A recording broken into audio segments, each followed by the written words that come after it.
Hello, everybody. It's Miss Council. How's everybody doing today? Waiting for my friends and family to join today with us. I hope everybody has had a great Friday Eve. That's how I like to refer to Thursday as Friday Eve. I hope everybody's had a great day. What y'all cooking for dinner tonight? I think everybody's cooking a little bit more now since we're at home.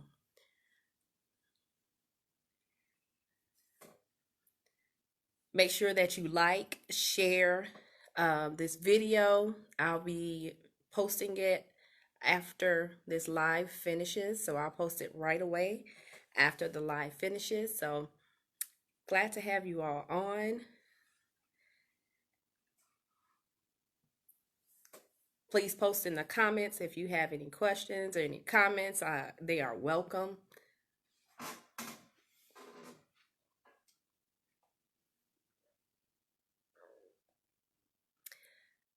I've turned my phone horizontally to hopefully get a better view.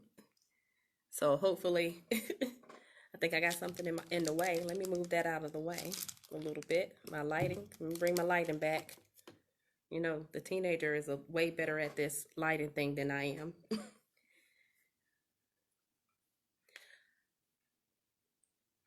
Thank you all for joining me this evening. I'm Miss Council, and I'm going to talk to you for a little bit. I see my sister. Hey, fan.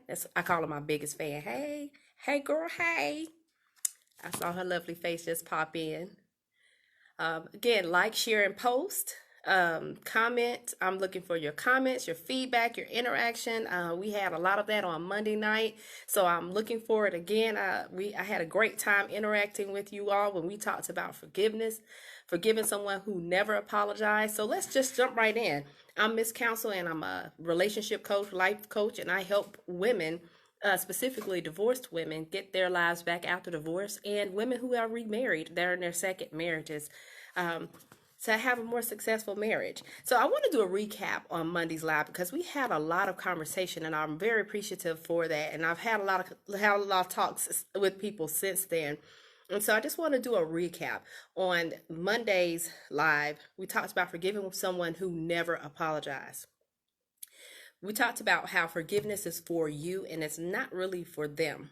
And we defined what an apology is. An apology being a sincere acknowledgement of wrongdoing and an intent to change the behavior. So, what if you don't get that apology? What if you don't hear from that person? What if that person's moved on and you're not talking to them anymore? You know, how do you move forward after that? So, we talked about that a little bit and how it may be you who has to change your behavior rather than it being the other person. Because, of course, if they're gone, there's nothing to talk to them about, right?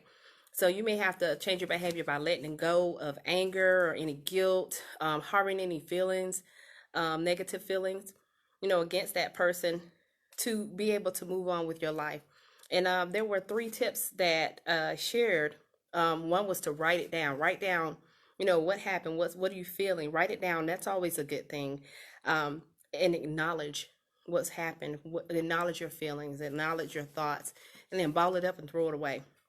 It's a way of just kind of restoring the peace in your life and moving on, tossing it in the trash. Because, hey, has anybody ever um you say, okay, I'm gonna only eat this much of it? Do you throw it in the trash or do you put it up in a Tupperware dish for later on so you can eat it later? But in this situation, we want you to throw it away so that you're not going back to it. So as some leftovers, you're gonna go back to that, right? But you don't want to go back to those things that you've already written down, written off, and thrown away. So tonight we're talking about forgiveness being the first step to healing. And I get this. I have the Bible app, and every day I get the daily word from the Bible app. And I know a lot of people get this because I see it on social media, and I see how people are posting the images. And today's word was from Matthew 6 chapter 14th verse. For let me start over. For if you forgive other people when they sin against you, your heavenly Father also forgives you. Now, again, that's from the Bible app, and I'm getting the daily word, but I thought how appropriate that I've been talking about forgiveness and it being the first step in healing. And um, I just want to take a moment to just say, and I did my first live video last week on Monday, and or last week sometime I did my first live video, and I was nervous. There's been a lot going on in America with the murder of George Floyd. Today I watched the funeral, and I've had a lot of thoughts and a lot of feelings behind it. And today we paused for 8 minutes and 46 seconds, the time that he was suffocated until his death. And I just wanted to just take a moment and just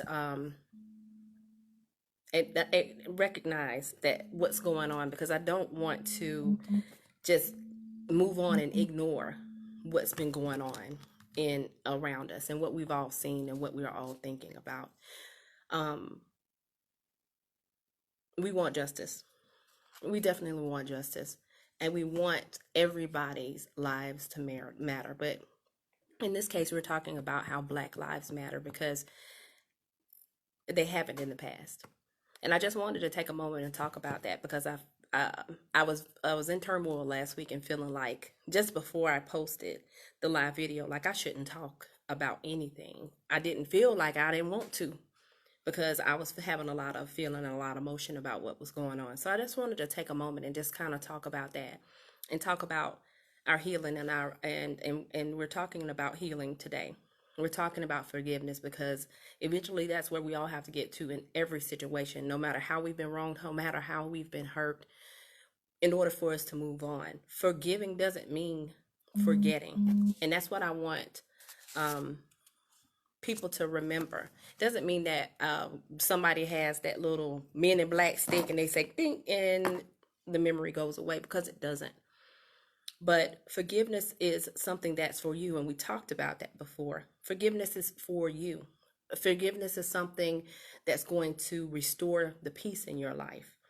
And in a situation, whether it's in your relationship, or say something happened with a coworker, or something was said to you at work and you didn't like it and you wanted to address it. We handle things differently at work than we do at home, right? And so I think that we, when we're at work, when I say we're handling things differently, like I had a situation where someone at my job, someone that I report to, made a comment just last week. And I said, what he said was, he asked a question, I answered the question, and then he said, just like a woman, just to talk and not even listen, or something like that, he said. But it was a negative thing. And I just said, tisk, tisk. Now, that's not how I normally talk. But of course, in my personal life, I probably would have said some other things as well. But my job is important. I need that paycheck, right? So I handled that a little differently than I would have normally. But because of the nature of the relationship, it's a work relationship. I don't break bread. I don't look at this person every day.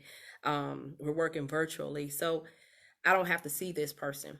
But he did come back and apologize for what he said later that day. Well, not long after that meeting, because we were in a meeting and he said it in front of my coworkers. And he was like, "Oh, my wife's gonna come in and knock me out, hit me in the head in a few minutes for the statements that I've made." And he, like I said, he came back shortly after, sent me a message, and he apologized. I think that with an apology, sometimes when someone gives us an apology, it's second nature to just say, "Oh, it's okay," and it releases them from the fault.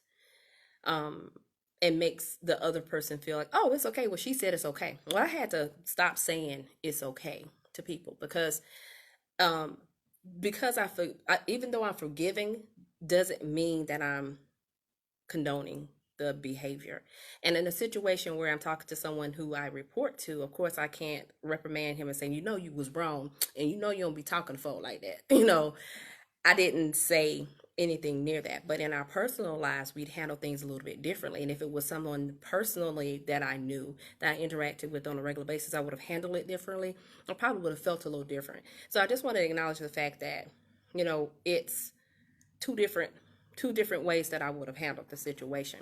But forgiveness is for you.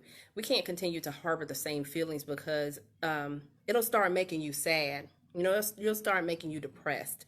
You might start losing some sleep. You don't want that. And if you're sad, you're depressed, you're losing sleep, you can't work like that. You can't be productive in your life, and more importantly, you can't walk in your purpose if you have all of that hanging over your head. I talked about that little being in black stick. Y'all seen Men in Black and how they, automatically wipe people's memories. We don't have that. And I say that we, as people, we have selective memory, and we remember what we want to. I always say, "Oh, my memory bad," but I remember something. I remember everything that I need to. But forgiveness does not mean that you forget. You know, just as I've had a couple car accidents in the past, and every time I make that exit onto Cortlandt Street and I'm passing Baker, I grip the steering wheel a little bit tighter because it's kind of like muscle memory. I remember the accident happening. And so every time that you pass that place where that thing occurred, that accident, your body kind of reacts um, in such a way where it's like, oh, that's why I'm tensing up. But it's because we're trying to proceed with caution. You might be checking your mirrors, like making sure, but what's the likelihood of lightning striking the same place twice? What's the likelihood of someone making the same mistake? Someone like turned in front of me. That was what caused the accident. I was not badly injured, thank God, but I want to prevent things like that from happening again. So I kind of proceed with caution. Isn't that what we do? We proceed with caution. So y'all being pretty quiet today. Where y'all like it? Y'all, I need to see some hearts. Y'all hear me? Am I on silent today? No. So y'all let me know y'all can hear me. Um. So forgiveness does not mean that you forget what happened. I was talking to my other brother, and I see my young brother. Hey, Rodney. I see him on. What I don't want y'all to think that forgiveness is synonymous with like you got to get back together, you move on like nothing happened. So I want to talk about forgiveness versus reconciliation. Um, and talking to my older brother, he was talking about that. He's like, forgiveness versus reconciliation, forgiveness being about the individual. Remember, I said forgiveness is for you, and that's what we've been talking about. But I want to talk about reconciliation. Reconciliation, I looked up the definition. It says, one, the restoration of friendly relations. Two, the action of making one view or belief compatible with another. Yeah, reconciliation. So reconciliation versus forgiveness. Remember, I said forgiveness is about you, but reconciliation is something that happens between two or more people, and there's an action that's going to take place. There's some type of agreement to when it says making one view or belief compatible with another. So there's some type of compromise, some type of discussion that happens when there's reconciliation. One of my favorite hobbies, pastimes, is to be on Pinterest. Now, most of the time, I'm looking for recipes. I might be coming up with some little DIY art project or whatever. But it has been pretty good for some quotes because I wanted to share a couple quotes. So it's one that's by the Mind's Journal. An unhealed person can find offense in pretty much anything someone does. Want to read that one more time. An unhealed person can find offense in pretty much anything someone does. A healed person understands that the actions of others have nothing to do with them. Each day you get to decide which one you will be. So are you unhealed or are you a healed person? So remember, an unhealed person finds offense in things. A healed person understands that the actions of others has nothing to do with them. Has anybody ever told you Man, somebody told me that today. Be like, they ain't got nothing to do with you, right? How that person acted, that has nothing to do with you. And I know it's hard to receive because it's hard for me to receive that because, hey, I'm like, you called my name, you said my name in whatever it was that offended me. So, it is about me. But that is really the important thing to remember is that those actions have nothing to do with you. So once you reach to your point of healing, you're not owning owning those actions that were against you. You're understanding that it's bigger than you and it's not anything to do with you. So I want to talk about consequences of not healing. Um, by not healing, you're carrying baggage into the next relationship, pretty much. Whatever that relationship is. You know how you go to work and you come home and you're mad, you got your spouse, you got your children, significant other, whatever, that are there waiting with open arms, wanting to hug you and wanting to smile, laugh, and talk, eat popcorn, or whatever it is, but you're still carrying some baggage from work. Somebody just cussed you out on the way to the parking lot, and you're still carrying that. So that's some baggage. That's an example of some baggage that you're carrying with you. But you got to check your bags at the door and you got to drop it at the threshold. It's not an easy thing to do, but you've got to drop it. You've got to let go of some things sometimes. And as significant others and spouses, we have to allow, because we want people to do that for us, we have to allow our spouse or significant other that time to decompress. I know some people um, allow their spouse that space when they get home so they can take a shower and they can unwind for an hour or two. So again, it's not about them as an individual. So they've learned how to work in that space and work with that person that they're with and to have a mutual respect for each other, where it's, I'm going to step away for a moment because I need that time to decompress. Then I'll come back to you and then I'll talk to you. So it's those type of things that are very important in being mindful of who you are and who you're with and what it is that you need. And you know what? As an individual, you have to ask for that space. Even with your kids, you have to ask for that space and say, you know what? I need a minute. When I get home, I need a minute. Give me like 30 minutes to step away, have my moment, let Calgon take me away or whatever. And have your moment to decompress so that you're not taking things out on other people. So let me just be real with y'all. When I was curling this little hair today, I burned the mess out my ear.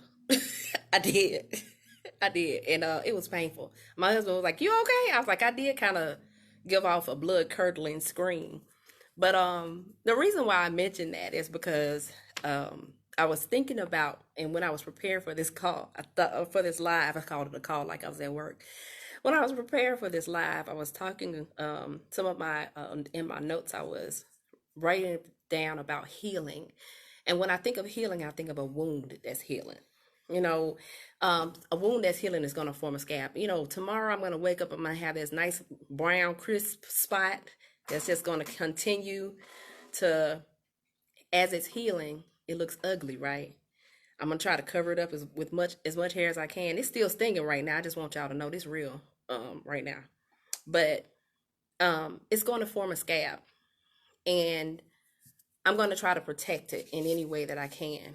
Um, they have like ointments, and we used to put Vaseline on everything. I don't think Vaseline is something that heals the way we thought it did, but or some salve, like the our grandmama used to have. But we're going to try to do some things that are going to promote the healing.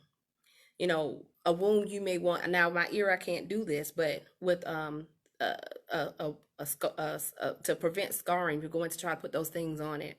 But you also wrap it up with a bandage. I can't do that to my ear, but you want to wrap it to try to protect it from infection, any dirt, or anything that it may be exposed to that's going to delay the healing.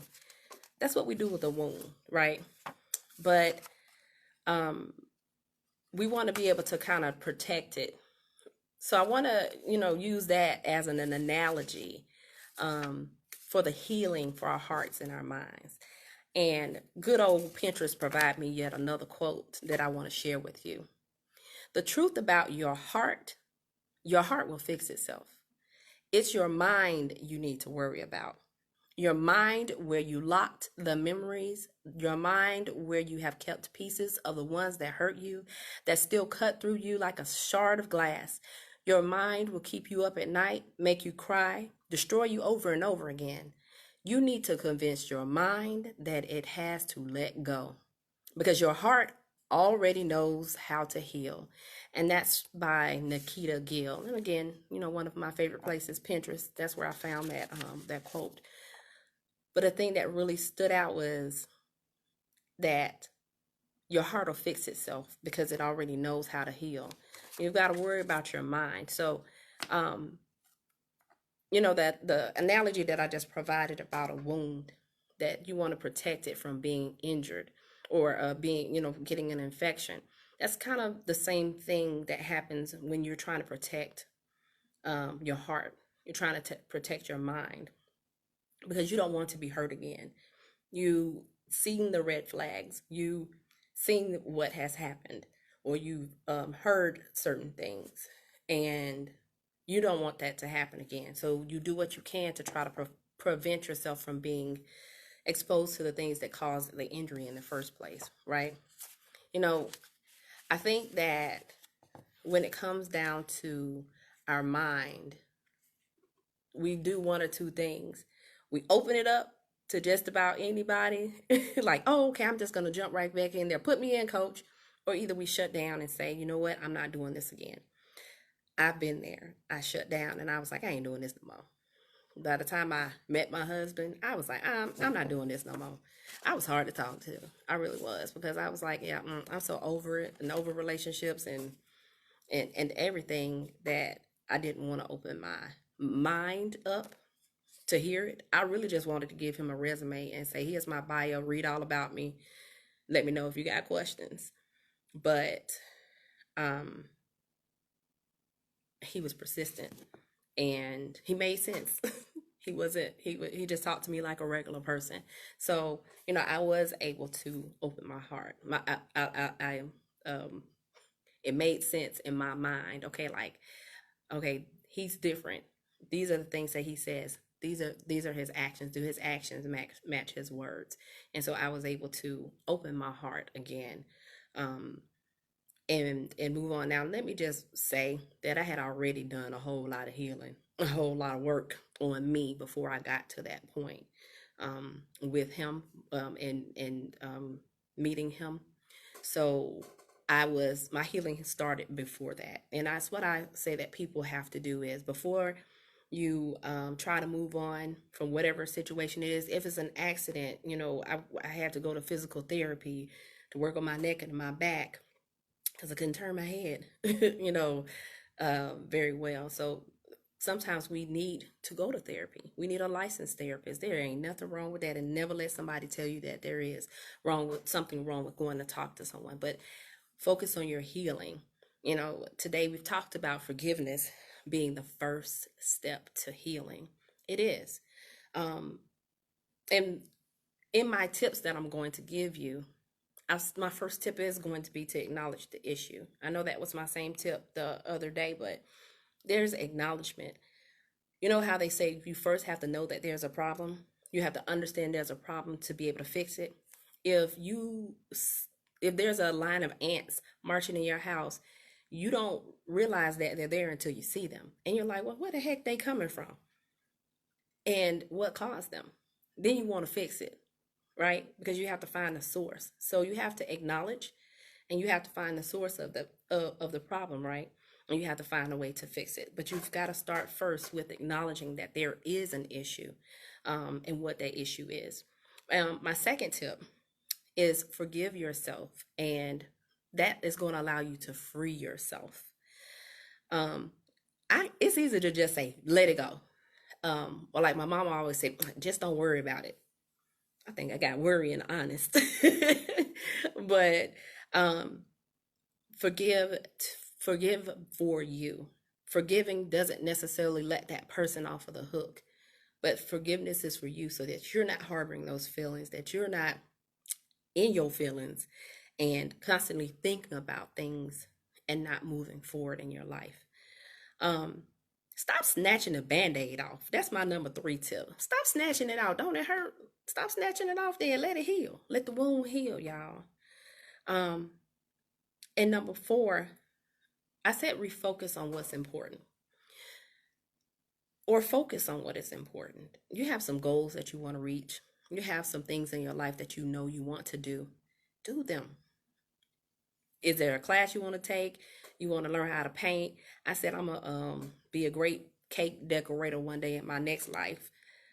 Take take some classes virtually. A lot of them being offered free.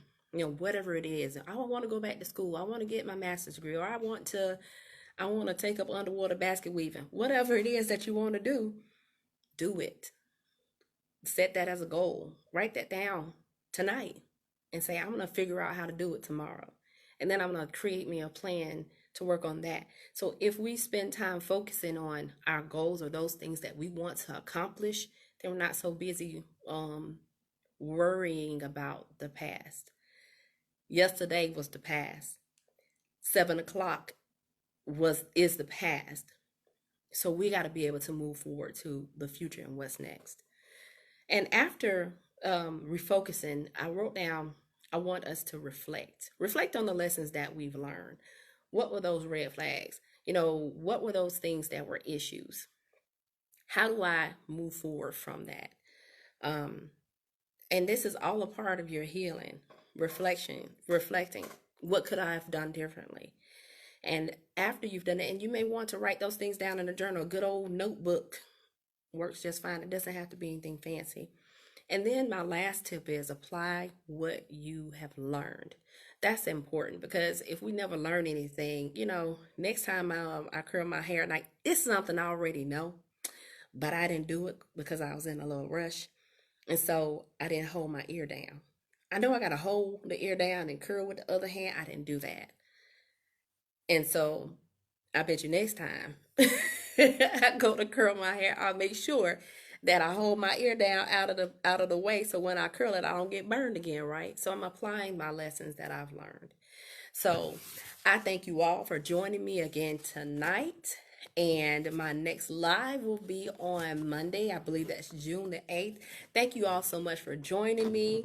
And I am Miss Council. Please like, share, and post. I'm not able to see your comments on here tonight for some reason, but I'll definitely come back on once I post this and respond to any of your comments. If you have any topics you want me to talk about, please don't hesitate to text me, email me, inbox me with those suggestions. If you have some anonymous questions you want me to answer in my next live that's going to be on Monday, definitely will do that. If you're a divorced woman, I have a Facebook group. It's just now starting up and it's called Divorced Like Us. Now let me go ahead and tell you. There are going to be some questions you're going to have to answer. And the main thing is what I just said. Women who are divorced. I had somebody try to slide up in there today. And so immediately removed, kicked out, and blocked because that's not what we're here for. We're not here for people to advertise or anything like that. It's to be able to support women through the things that I've been through. So thank you so much again for your time. I hope you have a blessed evening and go out there and be great. Y'all have a good night.